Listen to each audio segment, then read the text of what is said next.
नमस्कार मंडळी. बऱ्याच लोकांचे मेसेज येत होते की तुम्ही अजून एकदाही मटण बनवलं नाही. त्यामुळे आज आपण बनवणार आहोत झणझणीत मटण रस्सा. लागली ना भूक? चला तर मग सुरू करूया. सर्वप्रथम मटण स्वच्छ धुवून त्याला हळद आणि मीठ लावून घ्यायचं. त्यानंतर कढईमध्ये तेल गरम करून त्यामध्ये एक कांदा परतून घ्यायचा. त्यात मटण घालून छान शिजवून घ्यायचं. त्यानंतर मसाल्याची तयारी करायची. मसाल्यासाठी कांदा, टोमॅटो, खोबरे गॅसवर छान भाजून घ्यायचं आणि मिक्सरमध्ये त्याची बारीक पेस्ट करायची. मग कढईमध्ये तेल गरम करून हे वाटण तेल सुटेपर्यंत छान परतून घ्यायचं.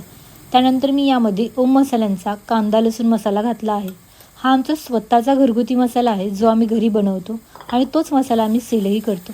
या मसाल्याचे खास वैशिष्ट्य म्हणजे यामध्ये सगळे मसाले अगदी परफेक्ट प्रमाणात आहेत.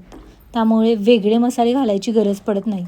फक्त हा एक मसाला घाला आणि मटणाचा रंग, सुगंध आणि चव एकदम जबरदस्त होते. आता मटण म्हटलं की भाकरी लागतेच, म्हणून भाकरीही बनवून घेतली आणि आता तुम्हीच बघा या मटणाच्या रस्स्याला कशी मस्त तर्री आली आहे. जर तुम्हालाही आमचा मसाला हवा असेल तर कमेंटमध्ये मसाला लिहायला विसरू नका.